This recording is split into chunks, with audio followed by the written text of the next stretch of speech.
Assalamualaikum warahmatullahi wabarakatuh. Bismillah walhamdulillah, tsumma salatu wassalamu ala sayyidina Muhammad ibni Abdillah wa ala alihi wa sahbihi wa man wala, wa la hawla wa la quwwata illa billah. Subhanaka la ilma lana illa ma 'allamtana innaka antal alimul hakim wa tub 'alaina innaka antat tawwabur rahim.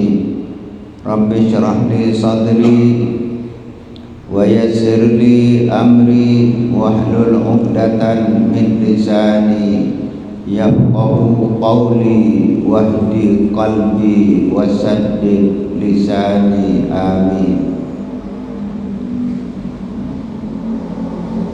Alhamdulillah,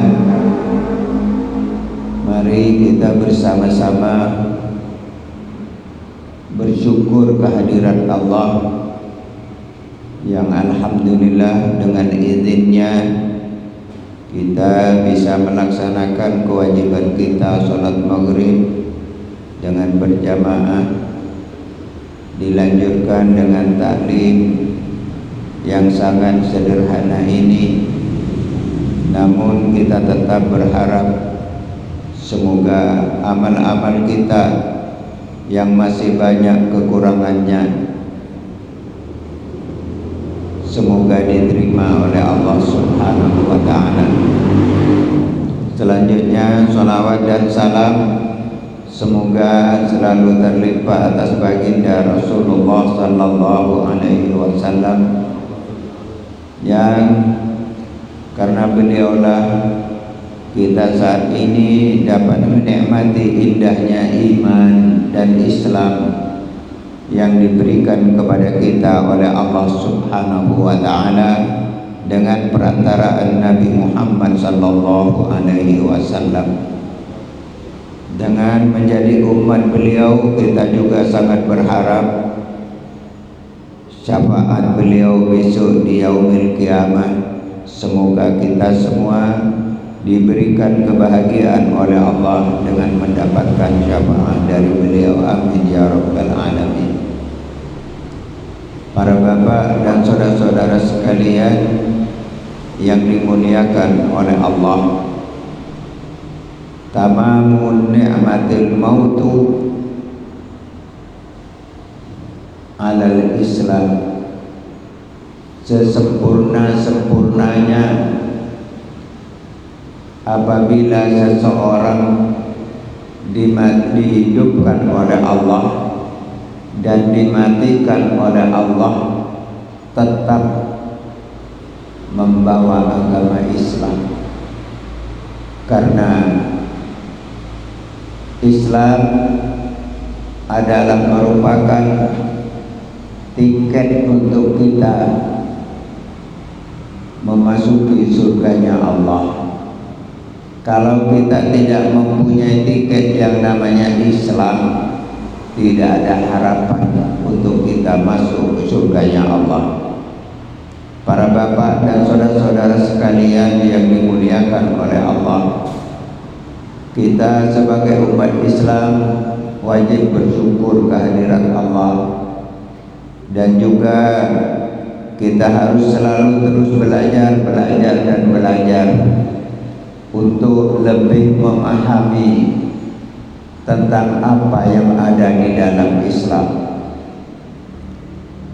terutamanya dalam masalah ibadah. Ibadah di dalam Islam ada ibadah yang namanya fardhiyah atau ibadah yang individual, ibadah perorangan, yaitu seperti sholat, puasa, haji, atau kita membaca Al-Quran, kita berzikir, kita membaca wirid dan lain sebagainya. Yang kita kerjakan kita sendiri dan pahalanya hanya untuk kita sendiri. Itu adalah ibadah yang individual, dan itu merupakan kewajiban bagi setiap orang untuk mengabdikan diri kepada Allah Subhanahu wa ta'ala. Di samping itu ada ibadah yang muta'addiyah, ibadah sosial. Ibadah sosial ini sangat luas juga, seperti kita bersedekah atau wakafil yatim, memelihara, menyantuni anak yatim, wa tarbiyatu auladil muslimin, mendidik putra-putri orang Islam, wa bina'il madrasah, mendirikan atau membangun pendidikan seperti madrasah dan lain sebagainya, atau bana masjid, dan mendirikan masjid, atau juga menanam pohon yang mendatangkan buah, yang buahnya seandainya diambil oleh orang maka itu menjadi sedekah. Bahkan dimakan oleh hayawan, burung dan lain sebagainya, itu pun juga masih termasuk sedekah. Para bapak dan saudara-saudara sekalian yang dimuliakan oleh Allah Subhanahu wa taala, bahkan seperti seseorang yang menurut kita mungkin kita anggap sepele, orang yang suka nyapu di masjid, suka nyapu di sekolahan dan lain sebagainya, itu merupakan masalah pekerjaan yang sangat sepele. Tapi pernah satu ketika ada seorang ibu tua yang setiap harinya si ibu tadi menyapu, membersihkan halaman masjid.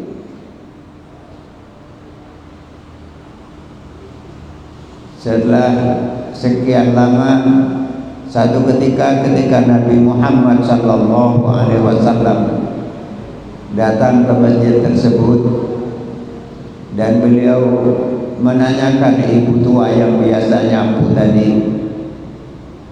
Dijawab bahwa ibu tua tersebut sudah berpulang ke rahmatullah. Maka Nabi sangat terkejut dan beliau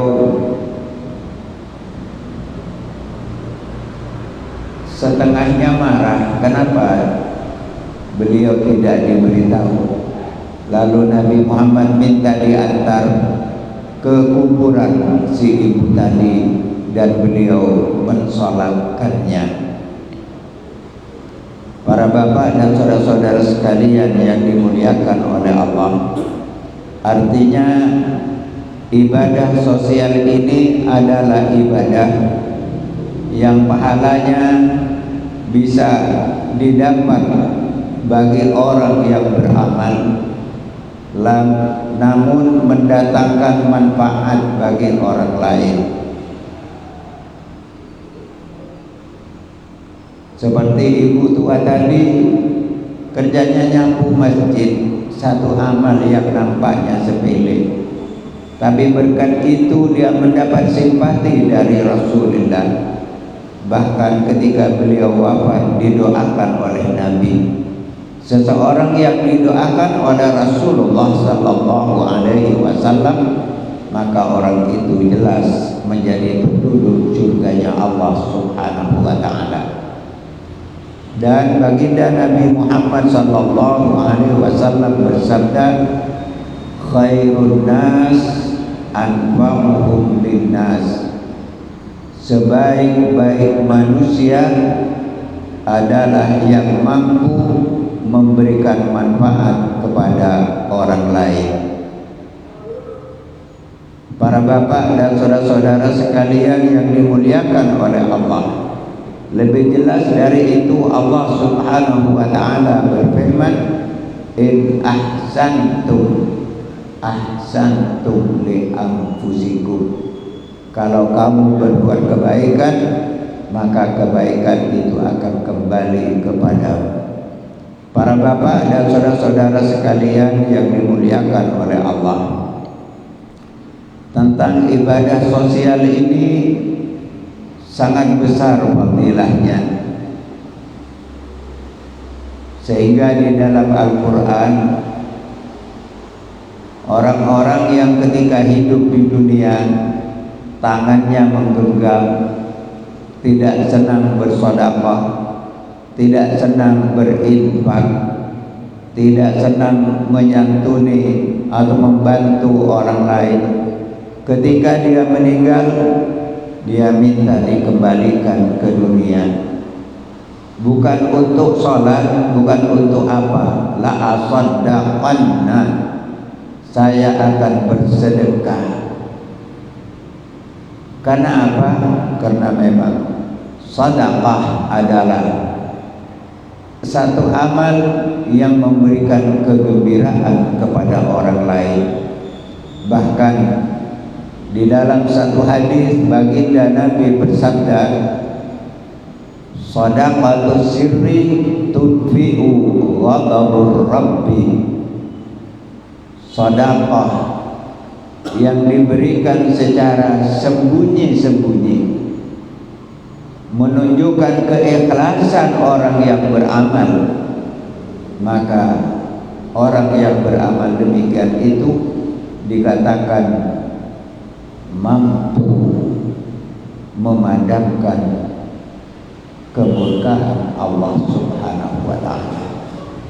Para bapak dan saudara-saudara sekalian yang dimuliakan oleh Allah Subhanahu wa ta'ala, dan baginda Nabi Muhammad sallallahu alaihi wasallam bersabda,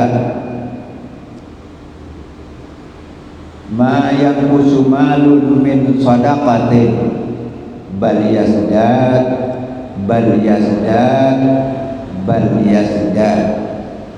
Tidak akan berkurang harta seseorang ketika ia sebahagian gunakan untuk bersedekah, bahkan dikatakan akan bertambah dan akan bertambah. Dari besarnya fadilah sedekah sampai baginda Nabi juga mengatakan di dalam sabdanya, dawu maradhahum bis sedekah, obatilah penyakit kamu sekalian dengan sedekah. Para bapak dan saudara-saudara sekalian yang dimuliakan oleh Allah, sudah pernah saya ceritakan bahwa ada seorang wanita, ia bekerja ke Arab Saudi. Dia bekerja kepada seorang janda yang sudah agak sepuh. Si wanita tadi di dalam pekerjaannya sangat rajin, dan apa yang diperintahkan oleh majikannya kerjakan dengan baik. Bahkan yang tidak diperintahkan pun juga apabila dia lihat ini pantas untuk dilakukan. Hanya si wanita ini mempunyai satu hal yang aneh. Setelah dia bekerja sekian setengah hari, setiap selesai dia ketika istirahat, dia masuk kamar mandi dan agak lama di kamar mandi. Itu dilakukan hampir setiap hari. Akhirnya si majikan juga penasaran, bertanya-tanya apa yang dilakukan di kamar mandi. Akhirnya satu ketika si wanita tadi dipanggil oleh majikannya. Dia bilang, saya senang kamu bekerja dengan baik, cuma aku ingin tahu, karena aku perhatikan kamu setiap selesai bekerja, kamu masuk ke kamar mandi dengan waktu yang cukup lama. Apa yang kamu kerjakan di kamar mandi? Si wanita tadi dengan meneteskan air mata mengatakan kepada majikannya, saya mohon maaf, saya lama di kamar mandi karena dia bilang sebelum saya berangkat kemari saya baru 2 bulan melahirkan anak saya, tapi karena tuntutan ekonomi anak saya tinggal, dan biasanya yang anak saya setiap hari nyusu kepada saya. Maka saat saya berada di sini saya tidak pernah menyusui anak saya, dan sebagaimana kita tahu bahwa seorang wanita yang melahirkan pasti air susunya selalu penuh, dan kalau tidak keluar itu terasa sakit. Jadi si wanita tadi menyampaikan kepada majikannya bahwa ia lama di kamar mandi karena mengeluarkan air susunya. Dia bilang, saya minta maaf, ini sebabnya. Lalu si majikan tadi perlu diketahui bahwa janda tadi mempunyai satu penyakit kanker yang menurut dokter sudah tidak bisa disembuhkan. Akhirnya si janda tadi memanggil anaknya. Dia bilang, coba kamu hitung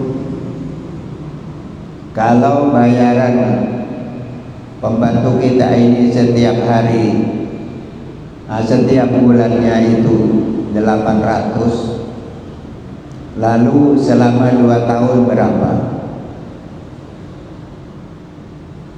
Akhirnya ditontal oleh anaknya.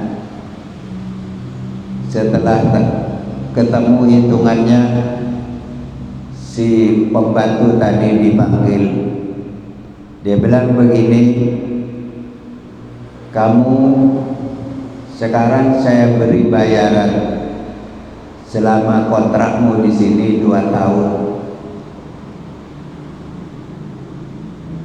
Dan saya bayar penuh, dan juga saya suruh anak saya untuk memberikan kamu tiket untuk pulang ke Indonesia. Dia bilang, ibu saya baru bekerja 2 bulan. Dia bilang, iya, tapi karena kamu mempunyai anak kecil, kamu pulang dulu sampai selesai kau nyusui anakmu, sampai selama 2 tahun. Kalau kau masih ingin bekerja, kembalilah ke sini, aku terima dengan baik. Maka si pembantu tadi dengan senang hati dia pulang kembali ke Indonesia. Ketika si pembantu ini pulang, kebetulan si janda tadi sampai waktunya kontrol ke dokter. Satu mukjizat berkat sedekahnya, ternyata ketika diperiksa, kanker yang tadinya sudah stadium 4 tadi ternyata tidak ada sama sekali. Para bapak dan saudara-saudara sekalian yang dimuliakan oleh Allah, itu hanya sebagian. Banyak hal-hal yang terjadi yang tidak disangka-sangka dengan berkat orang bersedekah. Para bapak dan saudara-saudara sekalian yang dimuliakan oleh Allah, di zaman Rasulullah ada satu rumah tangga. Rumah tangganya sederhana, namun orangnya taat. Dia selalu ibadah dengan baik. Dan satu ketika suaminya meninggal dunia. Ketika dia akan meninggal, dia berkata kepada istrinya, laitaha kanatil kafirah, ya laitaha kanatil jadidah, laitahu kana kamilah. Dengan izin Allah, karena sudah sampai waktu akhir dari umurnya, dia meninggal dunia. Dapat beberapa hari ditanyakan, apakah suamimu tidak meninggalkan pesan? Dia bilang, ya, dia hanya berkata 3 hal yang saya tidak mengerti apa maksudnya. Apa kata suamimu? Yang pertama, suami saya mengatakan, laitaha kanatil kathirah. Kamu tahu apa maksudnya? Dia bilang, saya tidak mengerti. Satu saat suamimu ketika akan ke masjid, sampai agak dekat dengan masjid, suamimu melihat seorang buta berjalan tertatih-tatih, lalu oleh suamimu orang tadi dituntun sampai orang tadi naik ke masjid. Ketika suamimu akan menghadapi sakaratil maut, ditampakkan oleh Allah pahala dari suamimu menuntun orang yang buta tadi sampai ke masjid. Melihat besarnya pahala yang diberikan oleh Allah dengan amal yang sangat sedikit itu, suamimu mengatakan, alangkah baiknya seandainya aku lebih jauh lagi menuntun orang tadi. Yang kedua, suamimu mengatakan, laitaha kanatil jadidah. Satu saat di musim dingin, di waktu akan salat subuh, suamimu berangkat ke masjid. Karena memang keadaan dingin, dia memakai 2 mantel rangkap, yang satu baru, yang satu sudah agak lama. Ketika dia berjalan, melihat ada seorang sedang kedinginan tidur menggigil di depan rumah orang. Lalu suamimu dengan hati yang penuh rahmat, merasa terpanggil, merasa kasihan, lalu dia buka mantelnya yang lama, dia selimutkan kepada orang yang sedang kedinginan tadi. Dia memberikan mantel kepada orang yang sedang kedinginan tadi.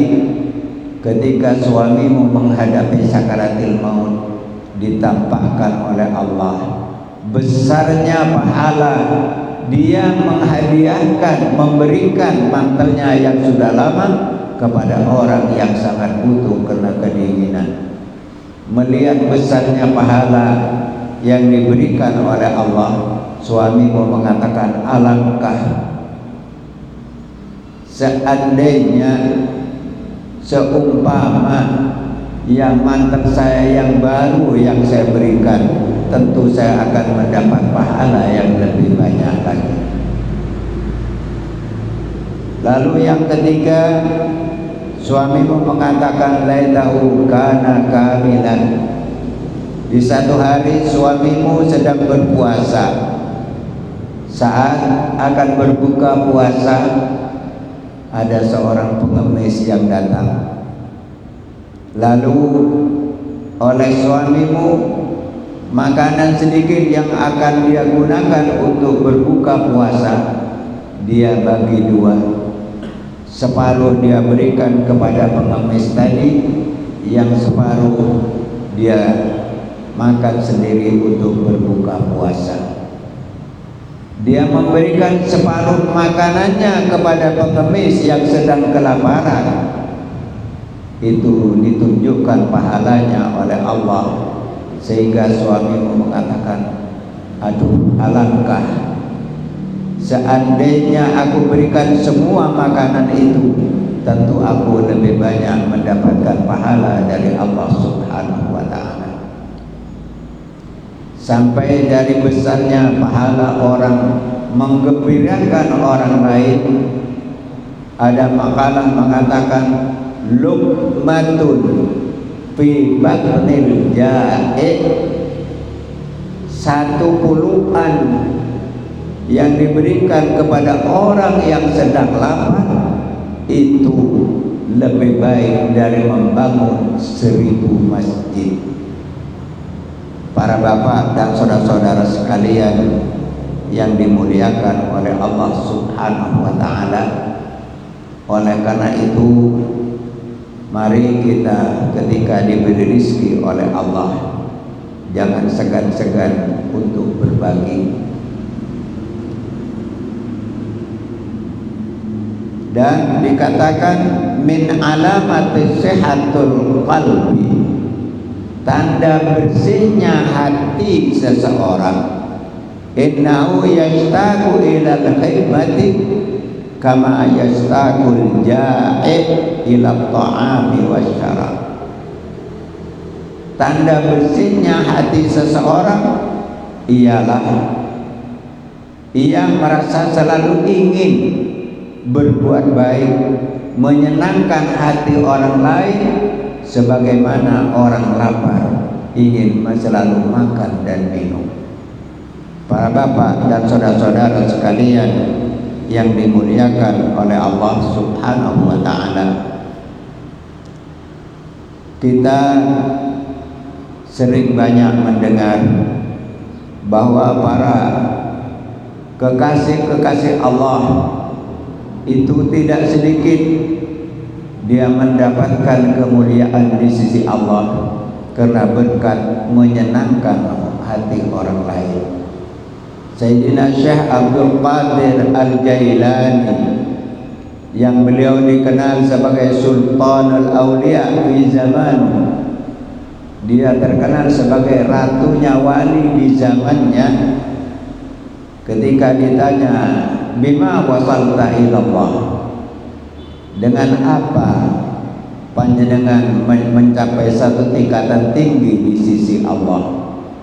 Beliau menjawab, ma wasaltu ilallah la bi katrati salatin wala bi katrati siyamin, walakin wasaltu ilallah bi salamati sudur wa sakhawatin nufus.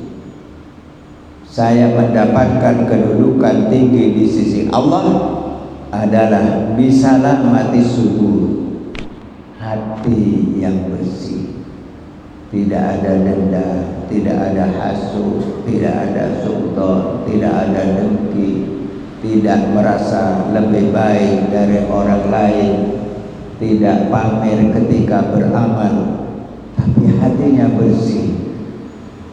Wasakhawatin nufus, jiwa yang pemurah.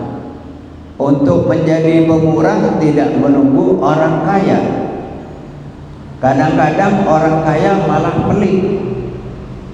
Justru kadang-kadang orang yang pas-pasan itu lebih. Satu ketika ada seseorang yang datang kepada seseorang memberikan satu genggam gandum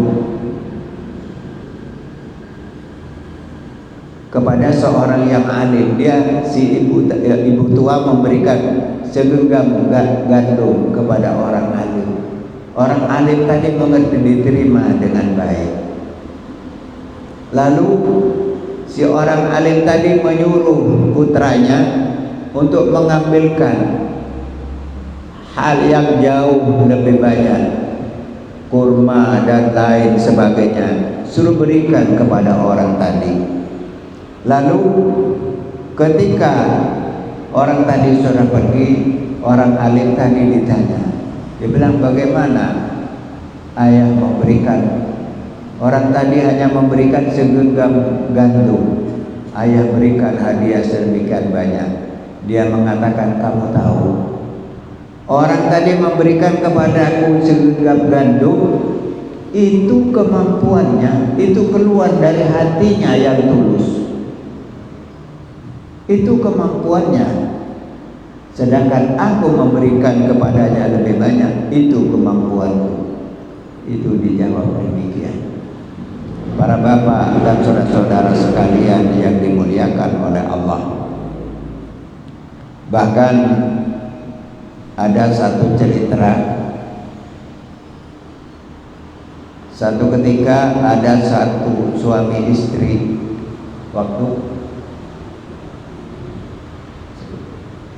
Satu ketika ada suami istri yang kaya raya. Dia makan dengan makanan yang lauknya serba banyak. Ada ayam goreng, ada segala. Dia makan dengan lahapnya. Ketika tengah-tengah makan, datang seorang pengemis yang gembel, datang meminta. Maka orang yang kaya tadi yang tengah menikmati makanannya merasa jijik. Lalu dia menyuruh agar orang tadi diusir. Maka orang yang pengemis tadi akhirnya pergi, dan orang kaya tadi melanjutkan makanannya sampai kenyang. Dengan perjalanan waktu antara suami istri terjadi cekcok, akhirnya bercerai. Juga dengan perjalanan waktu si pengemis tadi kebetulan dengan izin Allah dia mendapatkan sesuatu pekerjaan yang menjadikan orang tadi menjadi orang yang cukup.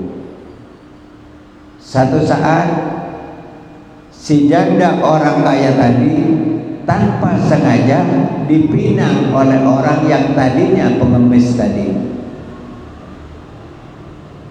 Alhamdulillah, karena memang kebetulan si orang pengemis tadi orangnya baik, dan istri orang kaya tadi memang sebetulnya hatinya pemurah karena suaminya yang pelit.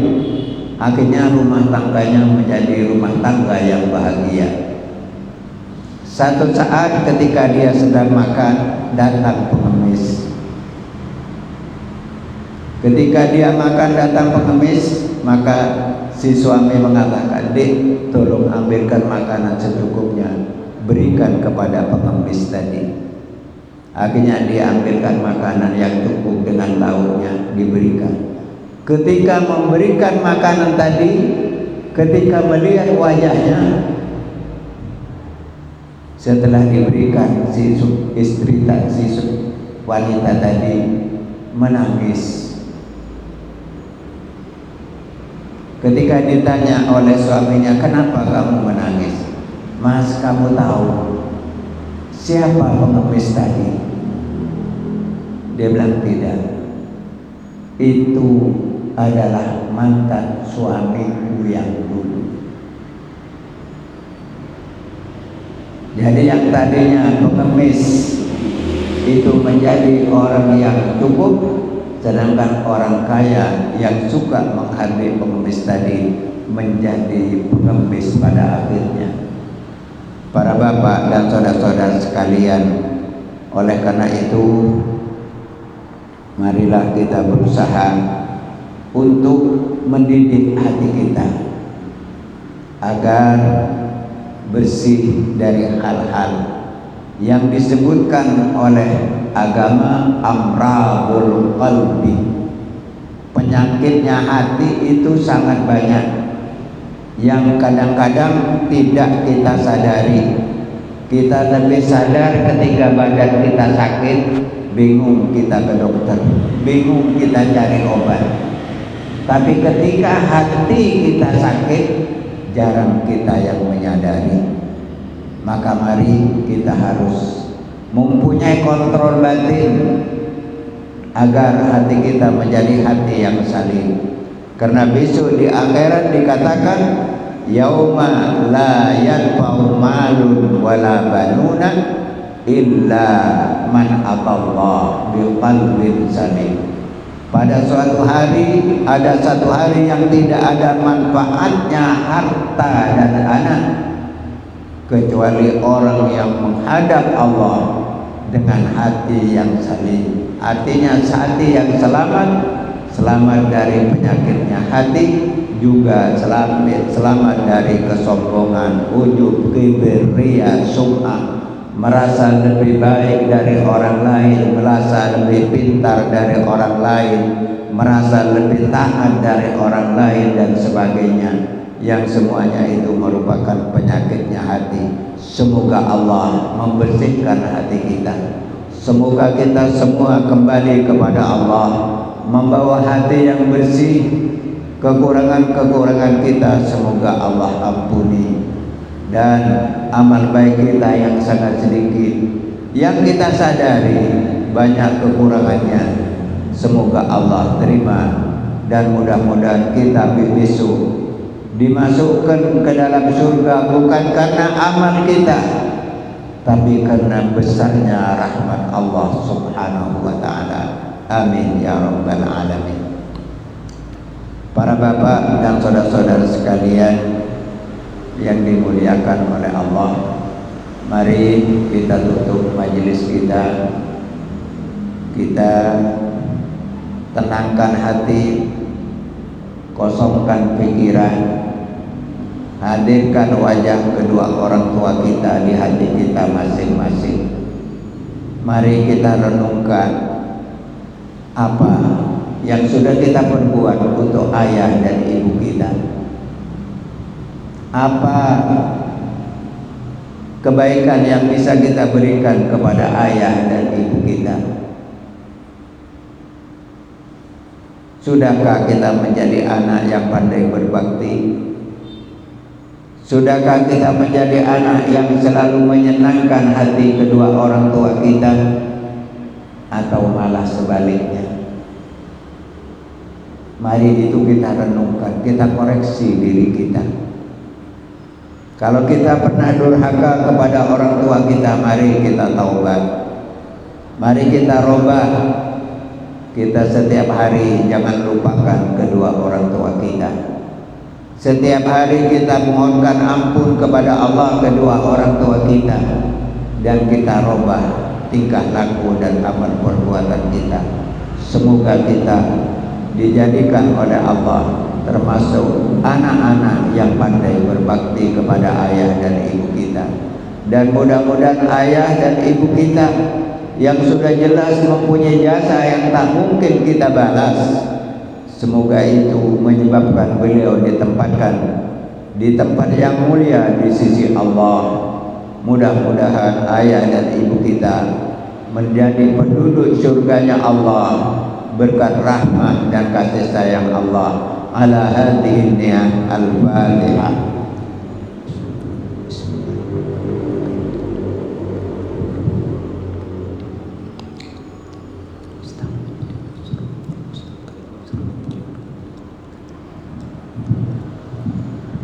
Yang kedua, mari kita baca Fatihah untuk saudara-saudara kita seiman yang sudah lama berada di alam barzakh, yang mungkin dilupakan oleh anak cucunya.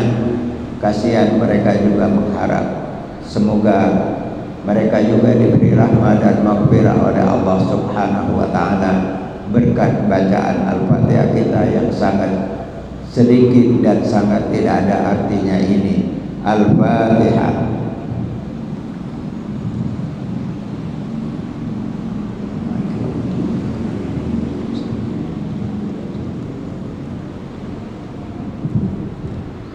Mari kita berbagi, kita baca Fatihah. Semoga saudara-saudara kita yang ada di Palestina, yang ada di Lebanon, yang ada di negara-negara Islam, yang saat ini sedang berjuang mempertahankan negerinya, yang saat ini sedang berusaha walaupun dia digenjot oleh orang kafir Yahudi, tapi mudah-mudahan Allah memberikan kemenangan kepada mereka. Semoga Allahumma izzal Islam wal muslimin wa ahlikil kafarata wal musyrikin. Semoga Israel dan semua pendukungnya dihancurkan oleh Allah Subhanahu wa taala, dan mudah-mudahan umat Islam diberi kejayaan oleh Allah Subhanahu wa taala. Ala hadhihi niyah al-Fatihah.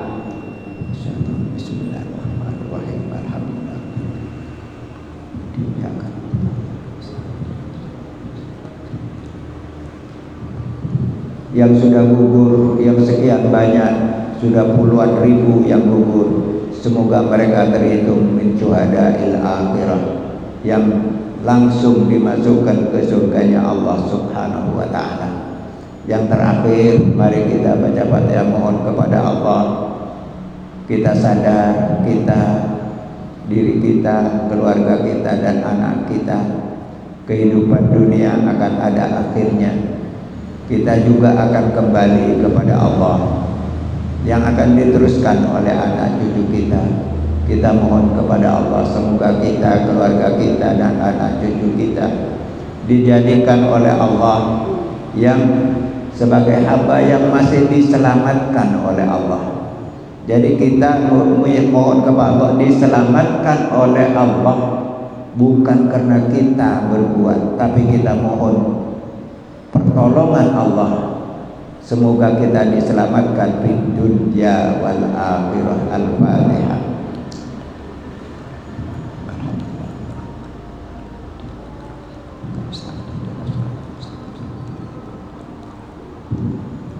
Mari kita tutup dengan baca Asmaul Husna.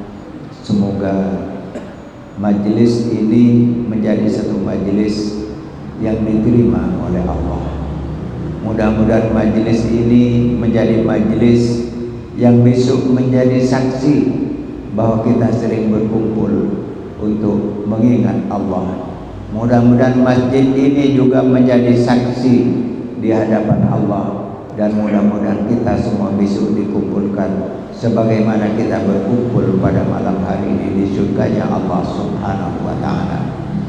Bismillahirrahmanirrahim. Walillahil asmaul husna fad'uhu biha.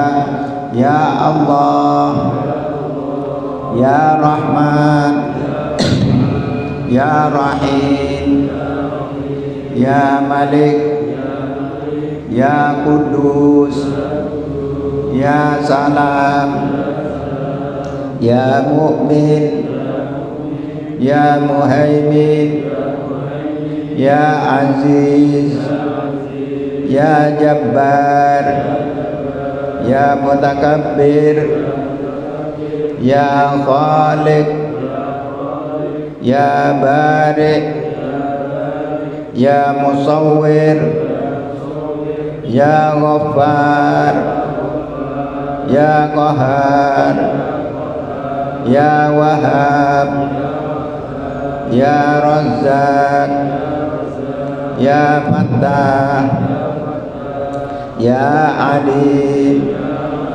Ya Qabid, Ya Basit, Ya Khafid, Ya Rafi', Ya Mu'izzu, Ya Mudhillu, Ya Sami', Ya Basir, Ya Hakam, Ya Adlu, Ya Latif, Ya Khabir, Ya Halim, Ya Azim, Ya Ghafur, Ya Syakur, Ya Aliyu, Ya Kabir, Ya Hafid, Ya Muqit,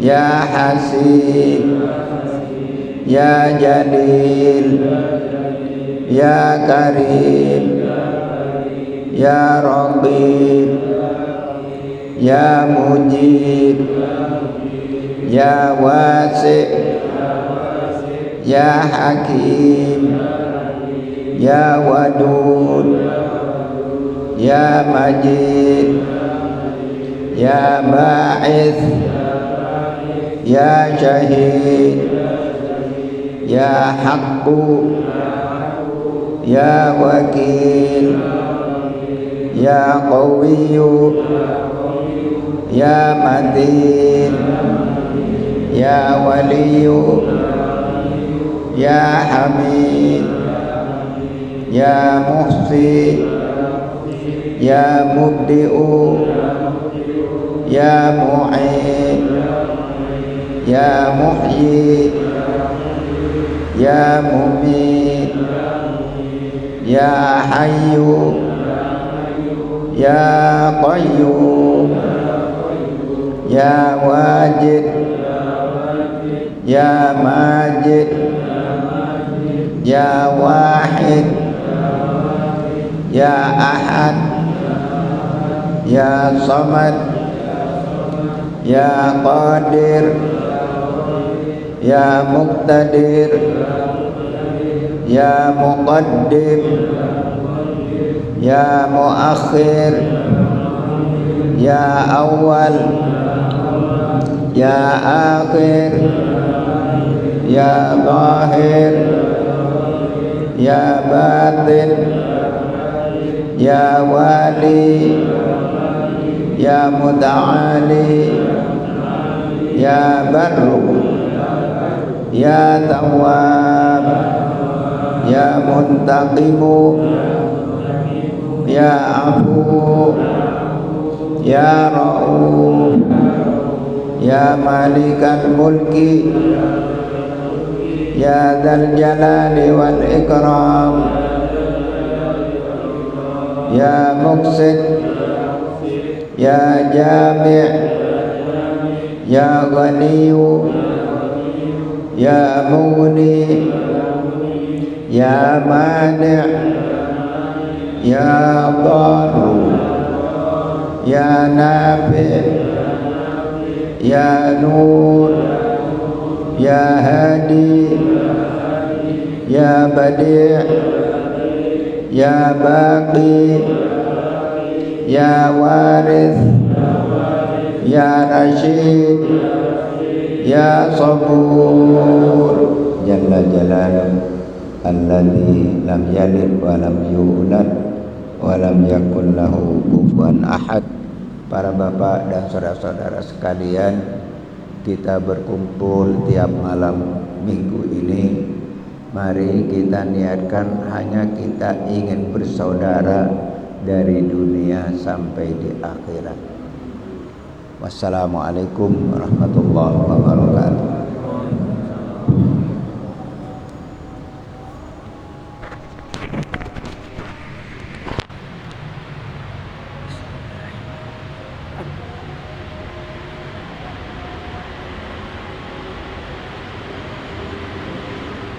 Kemudian antara